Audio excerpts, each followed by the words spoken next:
জাতীয় বাজেট প্রণয়নের প্রধান খাত।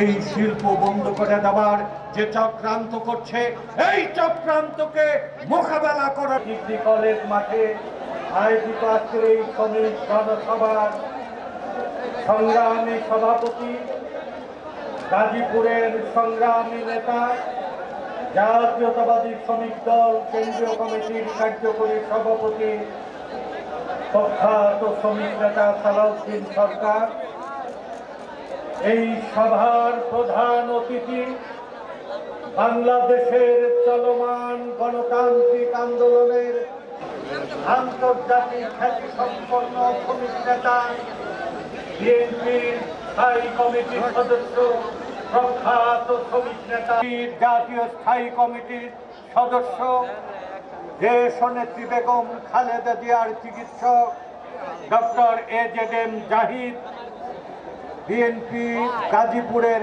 সভাপতি সংগ্রামী নেতা জনাব ফজলুল হক মিলন, তার নেতৃত্বে রাজনৈতিক দল যে লড়াই করেছে, প্রতিটি রাজনৈতিক দলের প্রতি আমি কৃতজ্ঞতা সালাম জানাচ্ছি। আমি শ্রদ্ধা জ্ঞাপন করছি যে নেত্রী মাটি কামড়ে পড়ে থেকে বাংলাদেশের মানুষকে অনুপ্রেরণা জুগিয়েছে গণতন্ত্র অধিকারের লড়াইয়ের নেত্রী দেশনেত্রী বেগম খালেদা জিয়ার প্রতি আমি শ্রদ্ধা জ্ঞাপন করছি।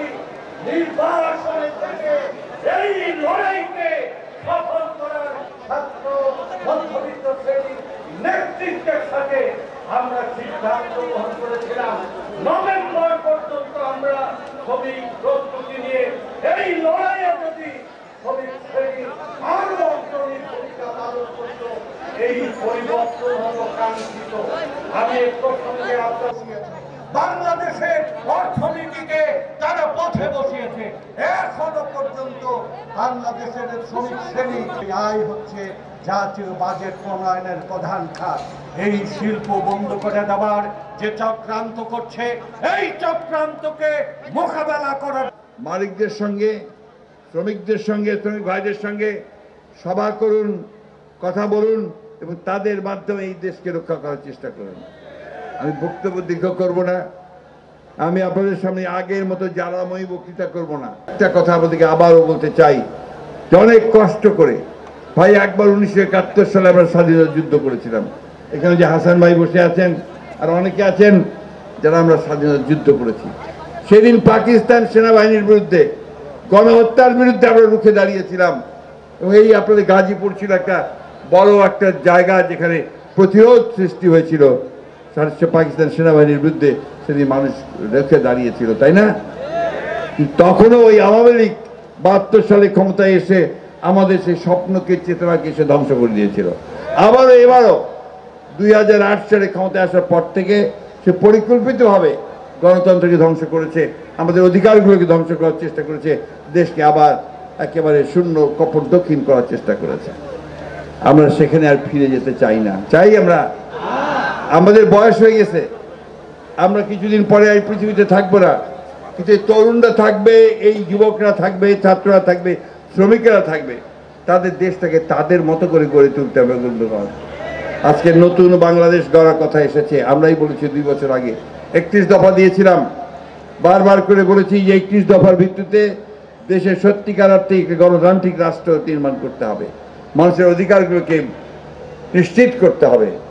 আজকে চমৎকার একটা পুলিশ ব্যবস্থা, চমৎকার একটা বিচার ব্যবস্থা, চমৎকার একটা আপনার প্রশাসন ব্যবস্থা, অর্থনীতি সমস্ত সুন্দর করে গড়ে তুলতে হবে। সেই লক্ষ্যেই আমাদেরকে কাজ করতে হবে। আসুন আজকে আমরা সেই শপথ নেই যে এখন আমরা আমাদের কলকারখানাগুলোকে আমরা রক্ষা করব, আমাদের শ্রমিকদের সঙ্গে, মালিকদের সঙ্গে আমরা ঐক্যবদ্ধ হয়ে কাজ করব এবং সেটাই হোক এখন এই মুহূর্তে আমাদের সংগ্রাম। আর চোখ কান সোজা রাখা, একসাথে কাজ করার জন্য করতে হবে। আর শত্রুরা আবার যেন আমাদেরকে ক্ষতি করতে না পারে, বাংলাদেশ স্বাধীনতা কেড়ে নিতে পারে, তার জন্য আমাদেরকে ঐক্যবদ্ধ হয়ে সতর্ক থাকতে হবে বন্ধুগণ। ঠিক আছে? সবাই একমত? আমাদের নেতা তারেক রহমান সাহেব আমাদেরকে যে নির্দেশ দিয়েছেন সেটা আমরা পালন করব। ম্যাডাম খালেদা জিয়া যে বলেছেন সেটা আমরা পালন করব। আসুন আমরা সেই লক্ষ্যে সমস্ত রাজনৈতিক দলগুলোকে আহ্বান জানাচ্ছি, আসুন এখন আবার বিভাজন সৃষ্টি করার যে চক্রান্ত তাকে রোধ করে দেন, রোধ করে দিয়ে ঐক্যবদ্ধ হয়ে আমরা এই দেশকে যেন আবার গড়ে তুলতে পারি সেই লক্ষ্যে আমরা কাজ করি। সকলকে ধন্যবাদ।